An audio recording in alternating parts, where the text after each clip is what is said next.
Moi, on me donne un quota. Je dis, ça c'est être traite. Donc, famille, pour ceux qui me connaissent eux-mêmes, ils savaient que c'est impossible. Donc, c'est pas un jour, c'est pas 2 jours. Jusqu'à là, jusqu'à 6 mois, vous devriez comprendre que ça c'était impossible. C'est impossible. Voilà. Donc, nous n'allons pas abandonner. Aujourd'hui, les Guinéens se réveillent un peu partout. Vous voyez la réaction des gens. Vous voyez la réaction de tout le monde.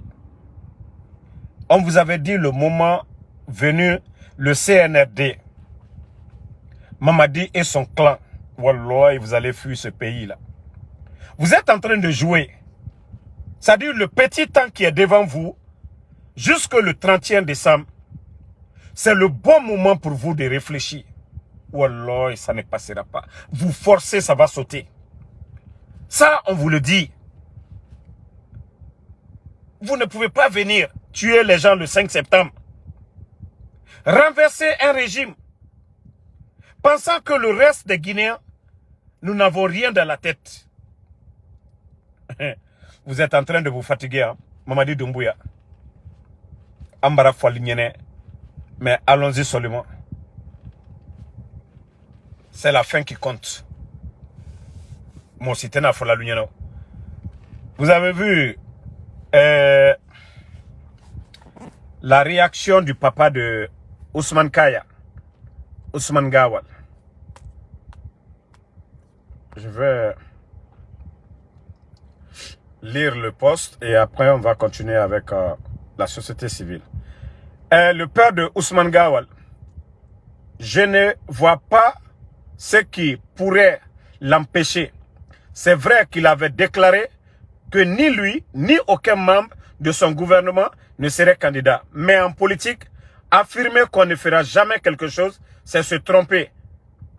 Et si la justice ne l'interdit pas, il peut dire ce qu'il voit maintenant et s'il ne prend pas les choses à main, les choses n'iront pas.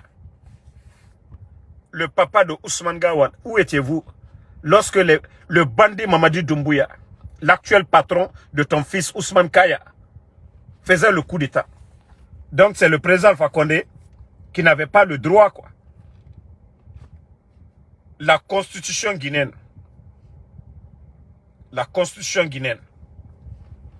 nous dit que le coup d'État, c'est un crime. Même la constitution que les bandits viennent de mettre en place, le coup d'État, c'est un crime.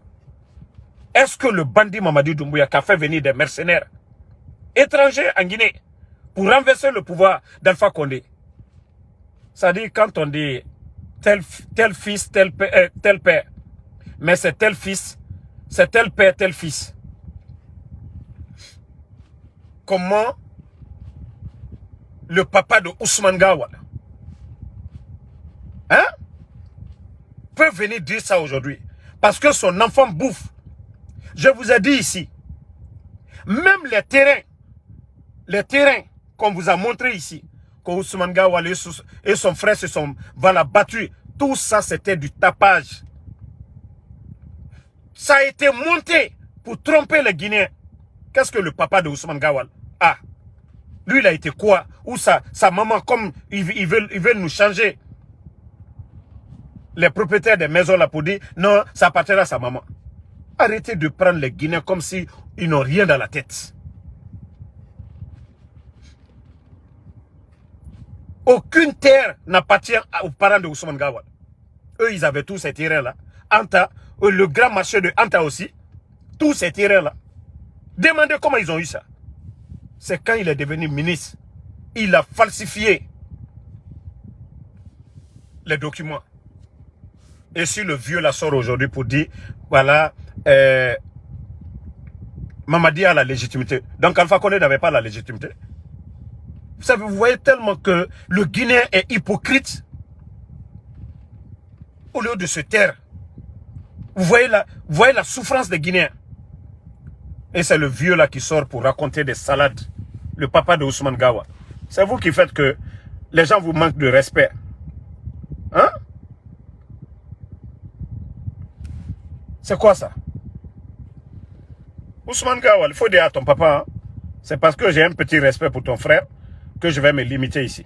Voilà. Mais je vais vous faire écouter une autre vidéo. C'est la parole, la signature. Si votre parole ne vaut rien, votre signature ne vaut rien, vous ne méritez pas d'être à la tête d'un peuple. C'est ça la vérité. Si vous aimez ce peuple-là, pour moi, si vous forcez la situation, vous allez devenir quoi après?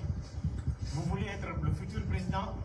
Partagez, partagez. En rompant votre parole, Maximum de partage. vos serments, et en termes de campagne, qu'est-ce que vous allez dire aux Guinéens? Vous allez leur promettre quoi? Vous allez faire quoi? Votre promesse vaudra quoi dans une campagne électorale en Guinée si vous brisez déjà votre serment pour être candidat aujourd'hui après avoir 3 fois publiquement devant le monde dit que vous allez diriger la transition en tant que soldat, vous tenez à votre parole et à l'honneur. C'est ce que vous avez dit à Alain Foka le 15 novembre 2021. Tout le peuple de Guinée vous a écouté. Tout le monde vous a applaudi. Tout le monde vous a aimé. Aujourd'hui, vous avez des gens autour de vous qui pensent que si la transition finit, et ils ne sont plus rien en Guinée. Parce que il est dit, tant au CNT qu'au gouvernement, les membres des organes de transition ne peuvent pas être candidats. Vous l'avez dit au début, avant même de nommer un gouvernement. Ceux qui ont accepté d'être dans le gouvernement, ils l'ont fait en connaissance de cause. Moi, on m'avait demandé de déposer mon dossier quand vous étiez en train de constituer votre gouvernement. On m'a demandé de déposer mon dossier quand le CNT était en train d'être constitué. Mais j'ai dit non, je veux être candidat. Les cœurs partagés. Pour cela, je ne peux pas appartenir à un organe de la transition. Voilà. Vous avez écouté M. Aboulaye Sadio Barry. Voilà. Un acteur politique aussi. Je vous ai dit, tous ceux-là ont soutenu Mamadi dès le départ. Nous allons écouter Abdul Sako aussi, de la société civile. Vous avez aujourd'hui 3 catégories de Guinéens. Une catégorie qui, au bout de 3 années, se disent que la fin de la transition serait synonyme pour eux de traque. Serait synonyme pour eux de prison. Serait synonyme pour eux de rabaissement. Cette peur qui les habite fait aujourd'hui qu'ils considèrent que le général Mamadi est un bouclier derrière lequel il faut se casser en gardant le maximum que possible le pouvoir. Nous les comprenons. Mais à pareille circonstance, la raison devrait dominer.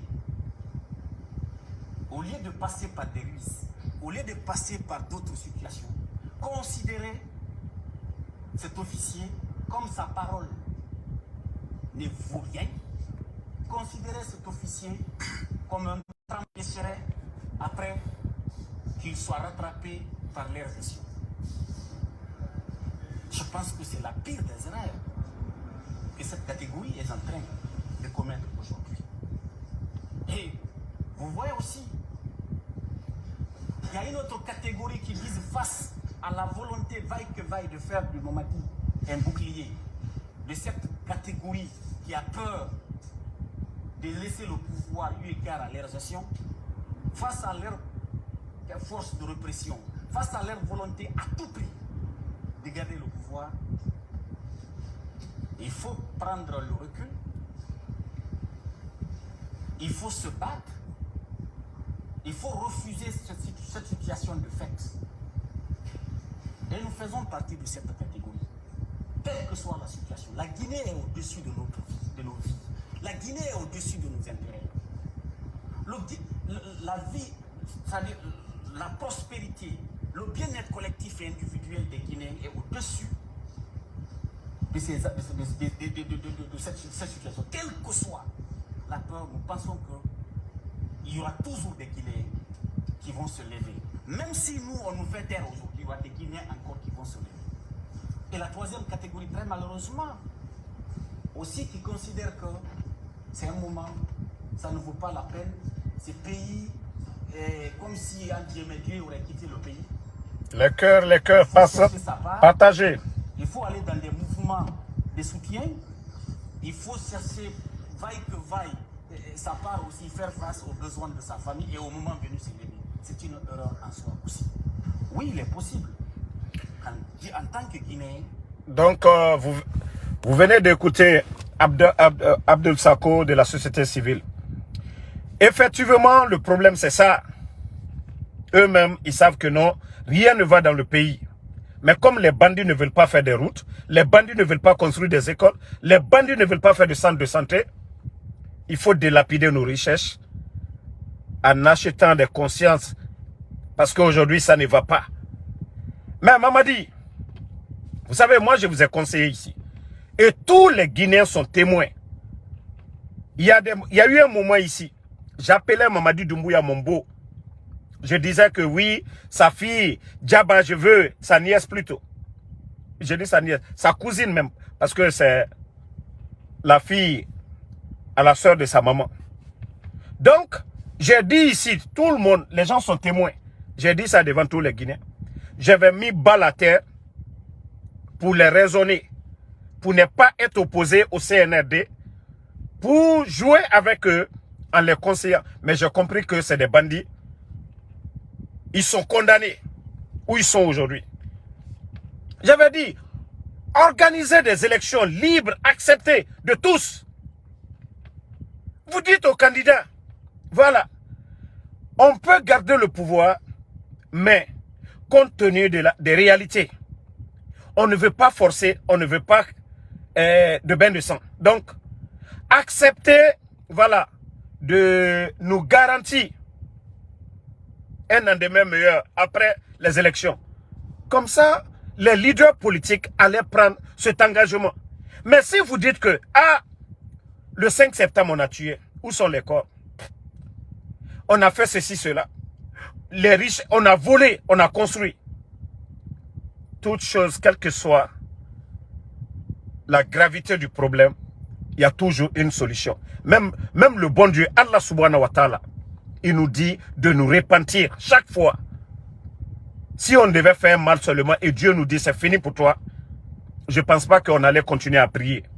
Mais Dieu nous dit chaque fois, les imams, on nous rappelle les vendredis dans les sermons de nous repentir, de revenir à la raison. Mais si vous ne voulez pas revenir à la raison, vous allez vous entêter de face au peuple. Wallah, vous vous trompez. Ça ne passera pas, non. Le temps là est révolu. Je vous ai dit, prenez les 10 dernières années, les El Béchir, tous les grands dictateurs sont tombés. Si vous pensez que non, oui, vous allez prendre l'exemple sur Paul Kagame. Vous n'avez pas le parcours de Paul Kagame. Vous ne pouvez pas comparer le Rwanda à la Guinée. Là, vous vous trompez. Je vous ai dit, vous avez jusque le 31 décembre pour réfléchir. Trouvez une porte de sortie. Mais si vous dites que non, vous allez forcer. Vous allez forcer. Wallah, c'est vous qui allez perdre. Parce que le peuple sera toujours là. Ça, on vous le dit. Hein. C'est vous qui saviez comment vous allez négocier d'ici le 31. Il n'y aura pas d'élection sans les cadres là qui sont en prison. Il n'y aura pas d'élection. C'est à l'UFDG de choisir le leader qu'ils veulent. Si leur candidat c'est Ella Seloudale, c'est Ella Seloudale. Le RPG aussi. Le candidat qu'ils voudront, ils vont mettre ce candidat. Ce n'est pas vous. L'UFR, c'est au peuple de Guinée de faire le choix. Ce n'est pas à vous de nous imposer le choix. Non, en démocratie, on n'impose pas. On propose. Et le choix revient au peuple. Et la démocratie, c'est le choix de la majorité. Ce n'est pas un petit groupe comme vous qui allez venir décider, forcer, prendre le pays en otage. Les questions que vous devez vous poser. Le 5 septembre, quand vous prenez le pouvoir, la Guinée était où? En matière de la liberté de presse, les médias que vous avez fermés là, vous êtes venus insulter ici les anciens dignitaires. Mais vous, qu'est-ce que vous avez fait? Qu'est-ce que vous avez fait? Et quand Amara sort se flanquer, le fanfaron de Amara Kamara, oh oui, voilà, l'inquiétude des Guinéens, c'est de ne pas avoir un gouvernement aussi bas que la gestion des bandits là. Si ce n'est pas pour insulter les Guinéens, comment des fanfarons comme les Amara peuvent sortir pour dire que le peuple de Guinée aujourd'hui, ils ont peur de ne pas voir. Le sac de riz, c'était à combien? 230 000 pendant les 11 ans du président Alpha Condé. 230 000. Fonike Mangue, le FNDC existait. Vous avez banni le FNDC. Fonike Mangue est porté disparu et le Bilo. Général Sadiba tué devant tout le monde. Bande de fanfarons. La maison de El Cellulaire est gâtée.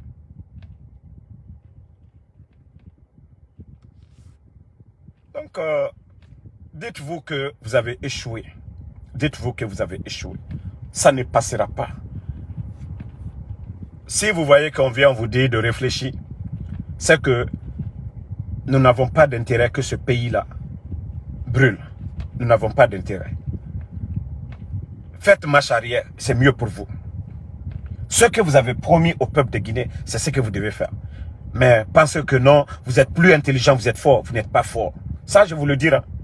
N'oubliez pas que vous étiez tous avec le président Alpha Condé. Amara, tu avais reçu un décret. Directeur de l'école militaire. Bala Samoura, tu avais reçu un décret. Tu étais le commandant de la ville au niveau de la gendarmerie.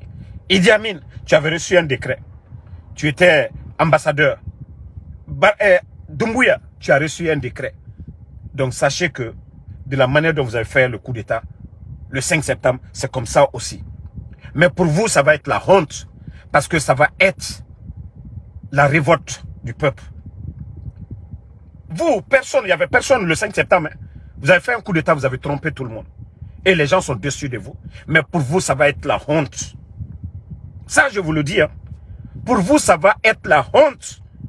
Mais si vous pensez que vous êtes fort, ou ce que vos marabouts, les Indiens que vous avez envoyés aujourd'hui, que vous logez dans des villas, vous vous trompez. Seul Allah subhanahu wa ta'ala a le dernier mot. Le tout-puissant, Allah, c'est lui qui a le dernier mot. Ce n'est pas vos marabouts là. D'ailleurs, eux, ils ont faim. Eux, ils mangent. Vous les apportez de l'eau. Vous les donnez à manger. Vous les donnez de l'argent. Ils ne peuvent rien. Sinon, eux-mêmes, ils allaient fabriquer de l'argent. Donc ça, je vous dis, vous vous trompez. Ça veut dire que vous êtes égarés. Si vous pensez que, oui, les gens qui vous disent, comme les gens comme les Karamo Solo, si vous ne donnez pas de l'argent à Karamo Solo, qu'est-ce qu'il peut faire pour lui-même? Celui de Cancan là, si vous ne lui donnez pas de l'argent, qu'est-ce qu'il peut faire?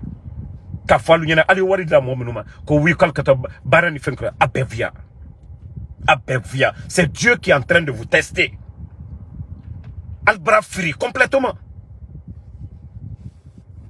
Donc, famille, restons sereins. Donc, du côté de New York, je crois bien c'est le 28. Voilà, la manif aura lieu du côté de New York. Donc, que tout le monde se prépare. Et je crois que nous allons mettre un bus du côté de Philadelphie.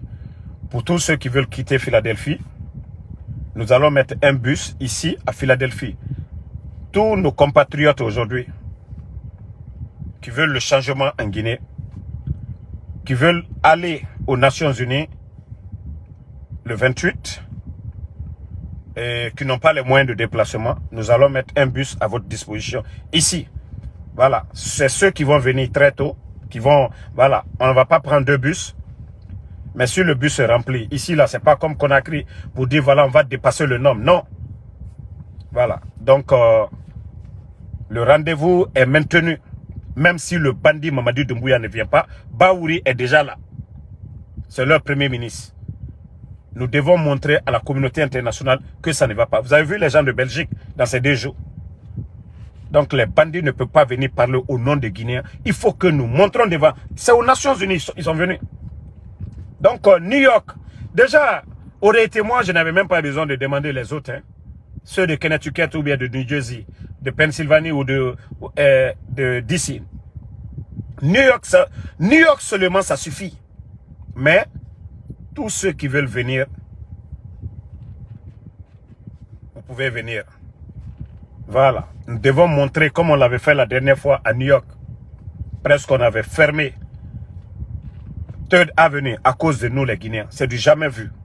Et nous devons encore montrer à ces bandits-là que ça ne passera pas.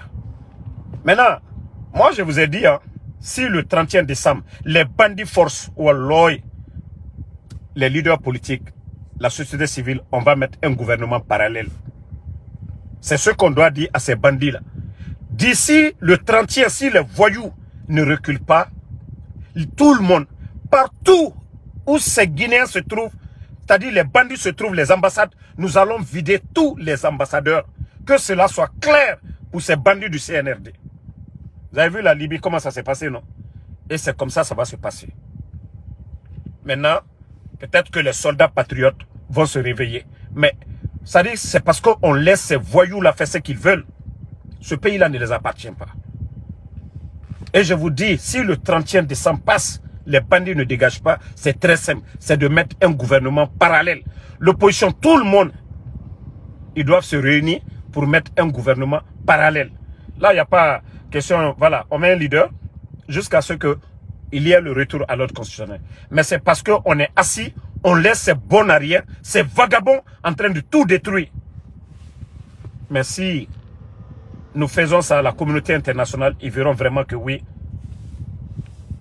il faut les dire de partir. Mais c'est parce qu'on les laisse, ils sont là dans la manipulation. Donc, merci à tout le monde. Voilà.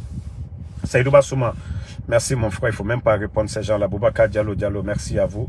Camara Kafou, ils sont conscients aujourd'hui qu'ils ont perdu. Aujourd'hui, l'UFDG, ANAD, RPG Arc-en-Ciel, et UFR, le FNDC, la société civile, tous ces acteurs-là, aujourd'hui, tous les leaders conscients, aujourd'hui, sont opposés au CNRD. S'ils pensent que la démagogie qu'ils sont en train de faire, aller distribuer des t-shirts 100 000 francs ou 50 000 francs à travers le pays, s'ils pensent que non, ils peuvent nous endormir avec ces bêtises-là, ils n'ont qu'à continuer. C'est eux qui vont perdre demain.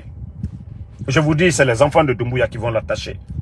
C'est quand le peuple va se lever qu'ils vont comprendre que, ah, déjà, si on savait, on allait écouter les conseils des gens, on allait fuir ou on allait demander, organiser des élections, demander aux leaders de les protéger.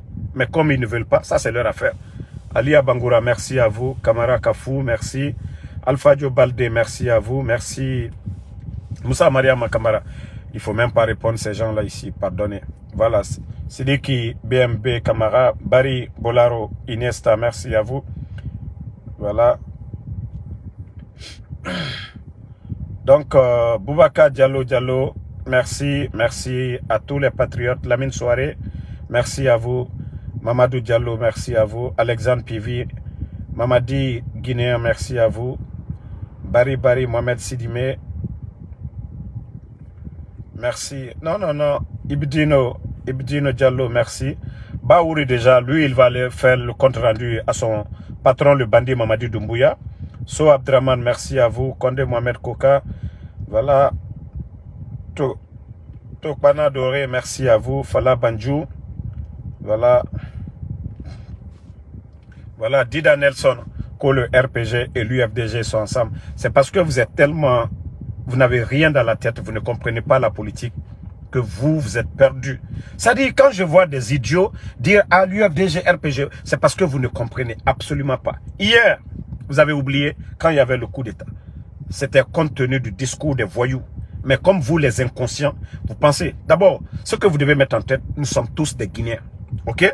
UFDG, RPG, UFR, ils sont tous des Guinéens. Chacun se bat pour pouvoir diriger. Ça ne veut pas dire qu'ils sont des ennemis, c'est des adversaires. C'est vous les inconscients, vous qui soutenez ces voyous du CNRD. C'est parce que vous êtes perdus. Et c'était ça votre objectif, diviser pour régner. Mais vous avez échoué, parce que vous avez voulu tromper les gens. Mais aujourd'hui, vous êtes dos au mur. Mon grand MU, merci. Amadou Traoré, merci à vous. Merci, voilà, à Marcelo Diallo, merci à vous. Sekou Sangare, Mouri Djobate. C'est parce que l'UFDG, il y a les conscients, il y a des personnes réfléchies dans l'UFDG, dans le RPG, dans UFR, pour travailler ensemble pour le bien du pays. Vous avez oublié le discours des voyous hier, que les Guinéens ne se parlaient pas. Vous qui soutenez le CNRD, qu'est-ce que vous avez apporté? Regardez à l'époque, nos responsables se parlaient. Monsieur Fode Oussou, les Kalomodou Yassane, eux, ils parlaient avec les Damaro et autres là, les docteurs Kassouri. D'abord, vous savez tous que docteur Kassouri et la Selouda, les Damaro là, ce sont des amis de longue date. Voilà, ils font de la politique, c'était des amis. Mais, regardez aujourd'hui en Guinée, quelqu'un comme moi, je ne supporte pas le CNRD. Les gens ont peur de parler avec Damaro. Parce que le CNRD, ils sont venus terroriser les gens. Mais hier, les responsables de l'UFDG pouvaient se déplacer, aller voir des responsables du RPG. Il n'y avait pas cette peur, il n'y avait pas cette terreur. Les gens n'étaient pas menacés. Un responsable du RPG pouvait aller au siège de l'UFDG. Hier, il n'y avait pas de problème. On ne menaçait pas. Mais regardez aujourd'hui. Quel est le responsable du CNRD qui peut s'afficher avec quelqu'un d'autre si Mamadi ne l'enlève pas? Donc, c'est cette différence que vous devez faire. Vous n'avez absolument rien compris. Vous les perdus là. C'est parce que les autres là, ils sont conscients. Qu'ils sont ensemble aujourd'hui pour sauver ce pays là. Bande d'inconscients. Non, les gars, je vous ai dit, voilà le poste. Voilà, c'était pour donner la réponse à mes grands qui me proposent aujourd'hui tout ce que je veux. Je vous dis, hein, comme vous voulez que je vous dise, on me propose beaucoup d'argent, plus de 50 000 par mois, pendant les 6 mois. C'est-à-dire chaque fin du mois. Je les ai dit, c'est pas l'argent qui va moi me faire changer. Ce que j'ai comme conviction, c'est ce qui va me faire changer demain. Mais comme c'est des grands, moi je ne manque pas de respect à mes grands. Je les ai dit, je vais mettre le poste, les gens vont répondre. Et là, comme ça, lui-même, il va comprendre, c'est pas question d'argent. Si c'est question d'argent, je vais venir ici. Le jour que je suis vraiment, ça va pas chez moi. J'ai dit, je vais venir ici, je vais faire cagnotte. Mais que Dieu m'en garde, que Dieu m'éloigne de tout ça. Voilà, ça c'était une manière de répondre à mes grands. Pour dire que moi, je suis avec le peuple. Voilà, où je suis aujourd'hui, je suis condamné. Je me tais, les gens vont dire, oh Damaro, voilà, il y a ça. Des fois, je tombe malade ici. Mais je sais combien de fois je me bombarde pour sortir ici, pour faire les lives. Parce que même si je reste 2 jours, certains vont dire ici, oh Damaro, on l'a donné des trucs comme ça. Les gens vont dire autre chose. Donc ça, c'était une manière pour dire à mes grands que c'est impossible où je suis aujourd'hui. Je ne peux pas dire aux gens, faisons ceci. Et moi-même, je viens faire le contraire. C'est être lâche, c'est être hypocrite. Donc, le poste, c'était pour répondre. Hein. Merci à tout le monde. Voilà, Patrick Kalivogui, merci à vous. Merci à Suleiman Guinemengue, merci à vous. Waiti.